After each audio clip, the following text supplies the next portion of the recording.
Welcome to the Seahawkers podcast. We're calling these Seahawks etchers, I think. Me and Phil, we've been playing with this idea of these kind of shorts for a minute here. I'm not sure exactly what we want to do, but that's the whole point. We just want to do cool stuff, bring it to you. So I got Phil Lydek here with me.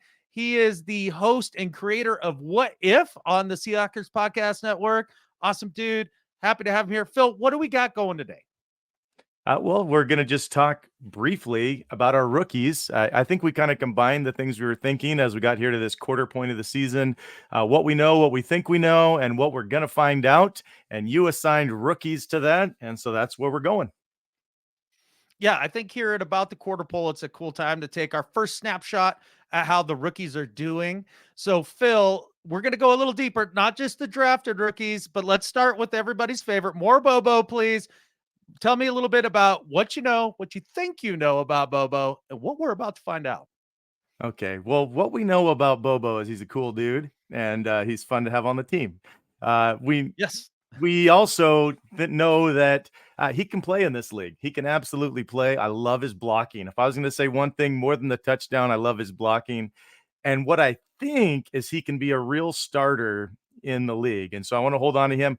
What we'll find out is if he has like an Adam Thielen like ceiling. I know that's shooting for the stars, but he has some abilities. He has some abilities, Adam.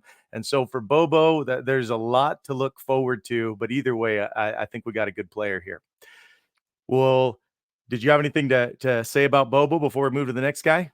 Dude, you're spot on, especially the blocking, man. That's Yeah. been the most impressive thing. And I Yeah. think that's played a small factor into some of JSN's snap counts as well. So I think one of the other things that we're about to find out is between those two rookie receivers, where the majority of snaps are going to go here through the last 3 quarters of the season. I'm very curious to see because I don't know that that's a certainty one way or the other. Wow. All right. Hot takes already right off the top. Here we go. On to K-Mac. On to K-Mac. He was our final pick, round 7, pick 237. We haven't seen him yet. What do we know about him? What do we think we know? What are we going to find out, Adam?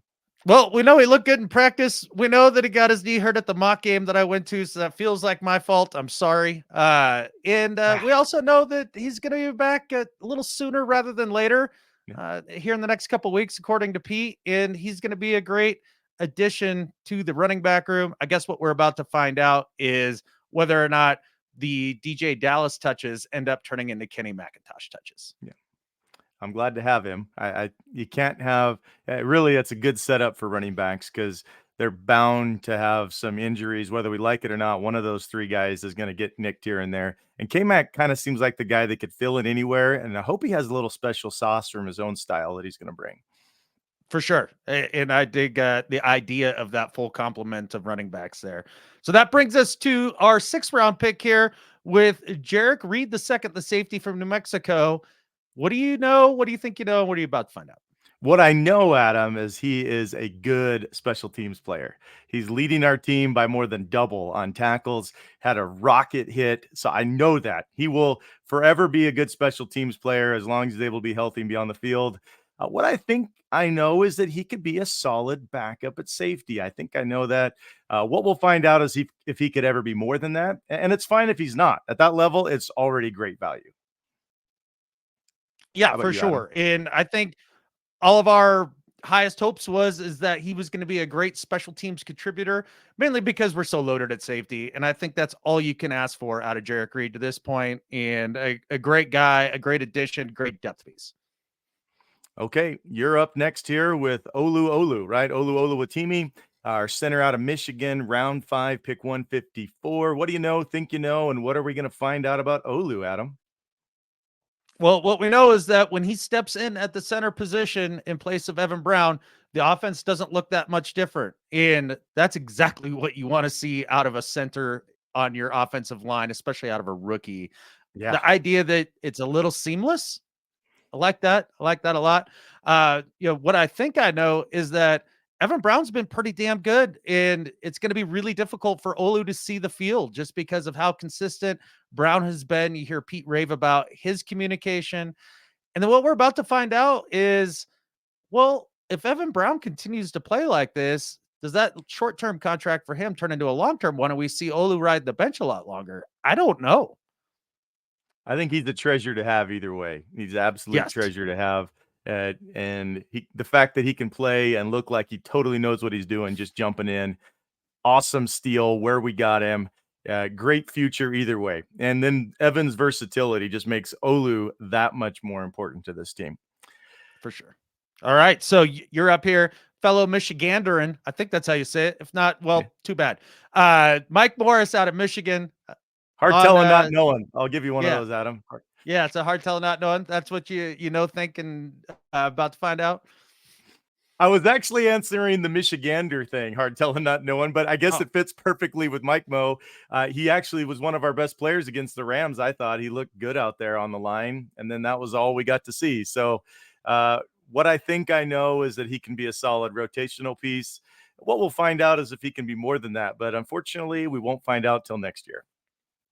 yeah, it's kind of a bummer because I was super fired up for him. He was sort of the defensive line pick later in the draft that placated me a little bit with some of our earlier draft picks, and it's a little bummed about that. But defensive line has shown some good depth, Yeah. and we'll talk about that, I imagine, here with the round 4 pick. That's right, because you're up on Cam Young. I was going to say, I started to get satiated when we took him. What do you think about his play here in this first quarter? What do you know, think you know, and what are we about to find out with Cam Young? Yeah, Campion has gone in there and he has ate up blocks and not get moved around like a crazy amount and been a decent backup to Jerick Reed, who's been a revelation. So I think I know that he does exactly what he did in college, which is be a space eater. I think I know that he's never really going to be much of a pass rusher, and that's okay. I'm not looking for that out of nose tackle.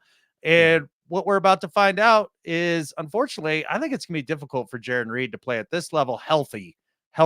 That's the hard part for the rest of the year.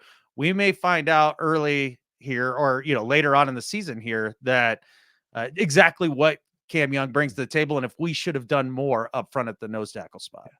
Yeah, I don't like that answer, but I can't disagree, unfortunately, with pretty much everything you said about Cam. He did have a good push on a couple plays, but yeah, he's learning from the right guy. The way Reed's playing, if he can bring that motor, I'd love to see Cam follow in his footsteps a little bit. For sure. All right, brings us to Anthony Bradford, the mauler at right guard who came in for Phil Haynes here a bit when he went down injured. After seeing that, Phil, what do you know? What do you think? What are you about to find out? So I like Anthony Bradford. He's over 330 bones, right? And Yeah. he seems to get some good shove. And I wasn't really seeing him get toasted even in pass pro. I thought he was huge. That you guys were at that game where Walker had the 97 yards and you got to see him in person. But I think this guy's going to be a good run blocker in this league. I guess we'll find out how good he's going to be in pass pro once, he gets some tape out there and the D line kind of has an approach to how they're going to handle him, how he deal with, uh, when they run some twists and things on him. All those things we'll have to find out in the future, but I believe he can be a good run blocker. I think we know that.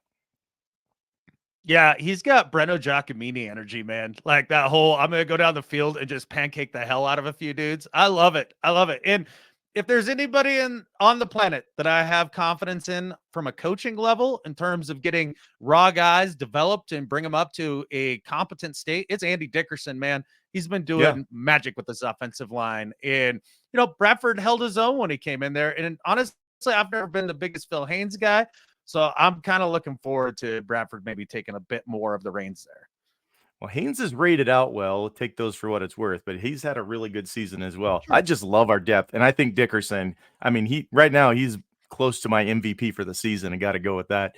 Yeah. Zach Charbonnet's up next. Zach Charbonnet from UCLA, our second rounder. One I was kind of concerned about, just not sure at the time we took it because I wanted some beef. But you get to say, Adam, what do we know? What do we think we know? What are we going to find out about Zach this year? Well, what we know is that he is not displacing Ken Walker as the lead back, Yeah. short of injuries and that sort of thing. What I think I know is that his bruising style really does play a nice complementary role to K9. And it also makes me breathe a little easier. The idea that if K9 has to go down for a game or two, that Charbonnet is a capable NFL back. I do love the way that he finishes runs, Yeah. but the rest of it's kind of like, okay, that's a solid NFL running back. And so what I think we're about to find out is he's a guy that can be one of those guys that you're happy to have on the team, but probably not a superstar. Yeah.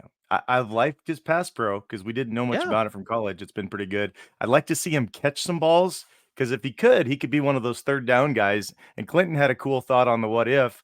A lot of these teams on 3rd and 6 are running now. What if Charbonnet just bashes for about 5 when you know you're going to go on 4th if he doesn't make it? I mean, he could be an option. He has to prove he can catch. And so well, we'll see about that. 3 to go. Okay, here you go, bud. The first second round pick, Derek Hall, D end out of Auburn. Now, that's a position that is difficult to evaluate as a fan, I think, because it's Yeah. hard to see, when they're out there and keep up with when they're getting rotated in and out. But Derek Hall has had a decent amount of playing time. What all do you know about him? Tell me, Phil. Okay. Yeah. So all I can go off of, like you said, we have a rotation on those outside linebackers that are the edge guys rushing. All I can go off is flashing, except for when I sit and just stare at a guy and watch his number, which I have to admit I haven't just done that with Hall.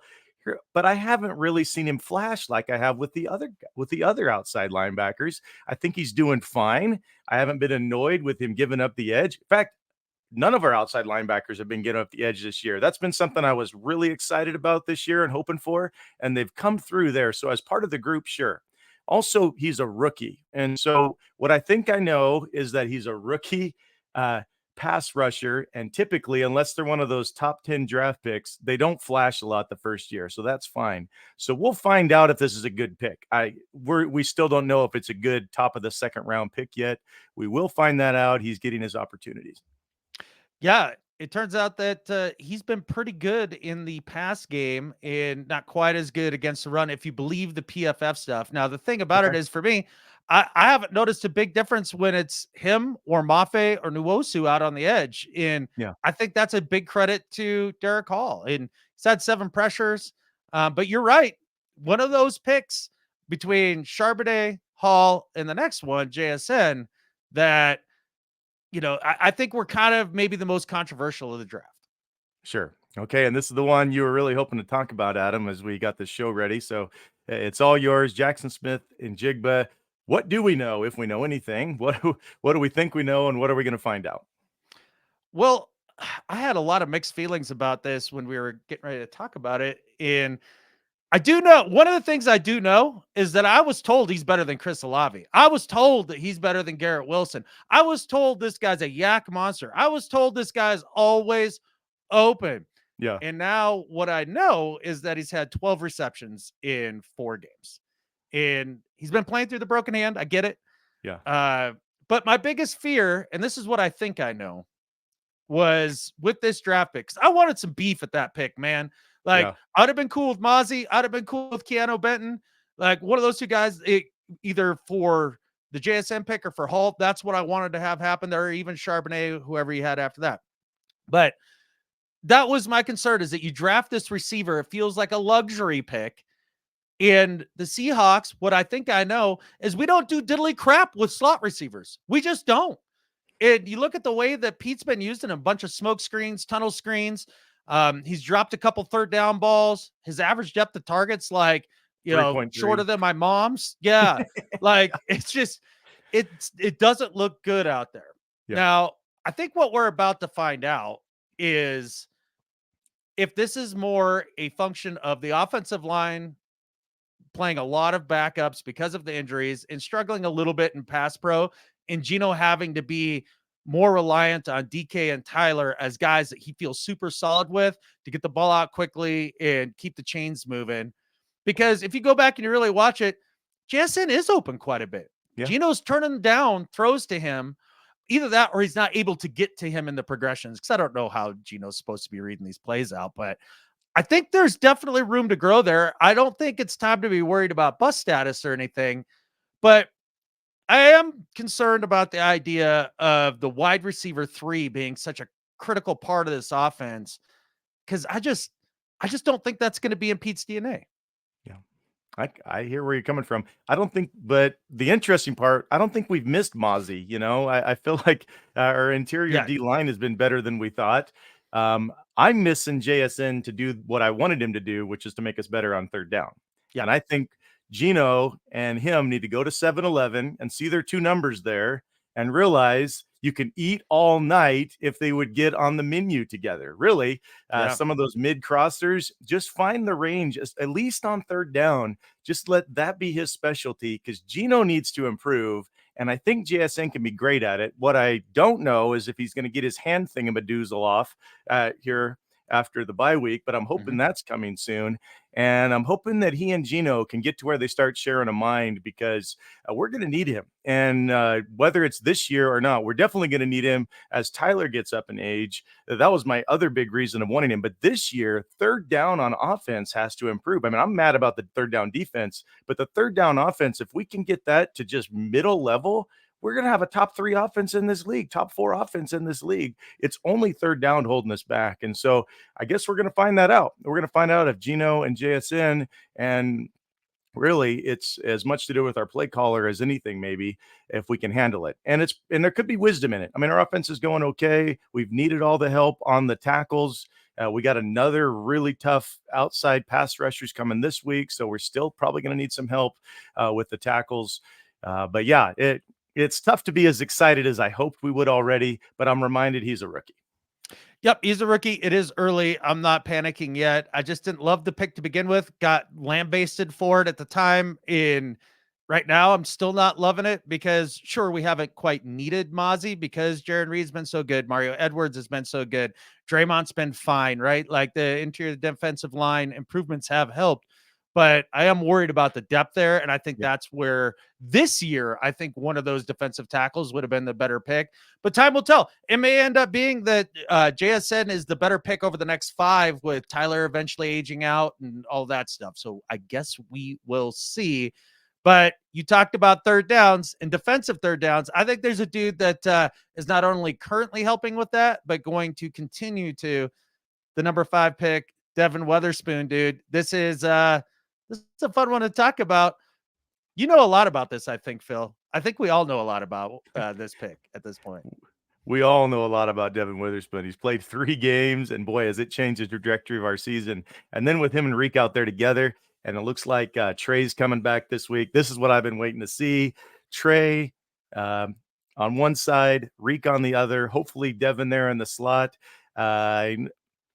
I'm not sure where we're going to put Jamal. I don't know if we want 8 guys in the box, then Jamal can be there. If we want against Cincinnati, they pass so much, we're probably going to go more cover 2 and Jamal step back or whatever. But I'm stoked about Devon just owning that area. I've always thought the slot has so much potential to make all the difference if you get a dynamic player. And here's what he reminds me of, even though it's not the same position. There on my door, I have a rookie jersey from one of my favorite players to watch, Earl Thomas, because of the juice, the fire, the energy he brings. And when he's in there around the ball, I mean, cool stuff's going to happen, chances for turnovers. And I'm hoping with our full complement, we can begin to show we can turn this 31st third down defense and turn that down. And so what I know is if we don't, it's not Devon's fault. Devon is Yeah. going to play great. I know this. What I think I know about Devon is he is going to absolutely change the trajectory of the defense.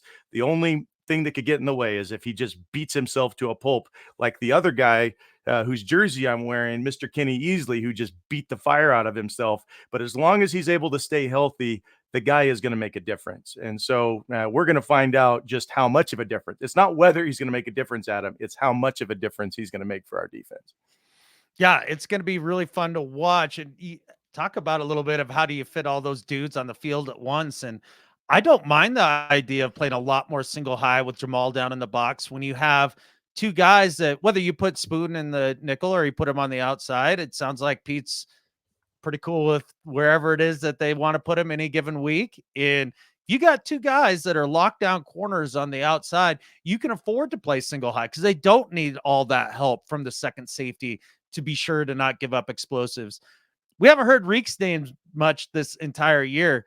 And credit to him, he's got the rep, man. Yeah. Nobody's throwing at him. They're like, nope, that's a no-fly zone right there. No, thank you. And then I think Spoon is going to start getting that respect by about mid-season here. He's been just everything I'd hoped for and Yeah. more. And you're not wrong. He is the juice, man. He is the energy. Him and Jamal on the field together, I just think it cranks it A up to lot of 12. juice. Yeah.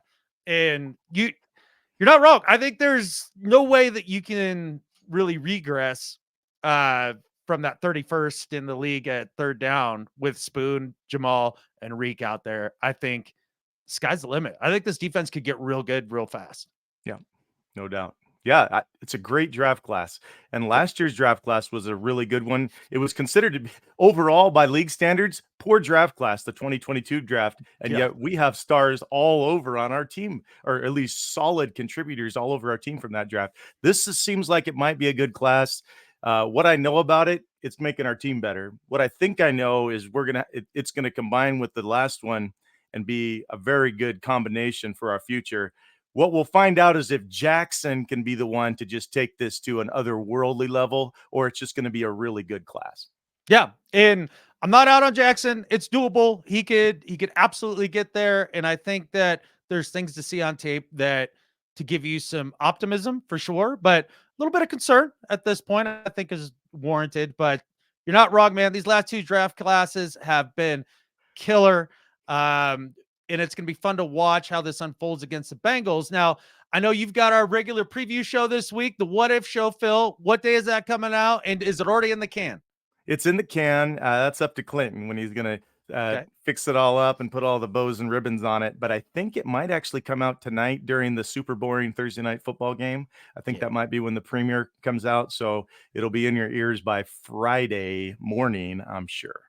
Awesome. Very good, man.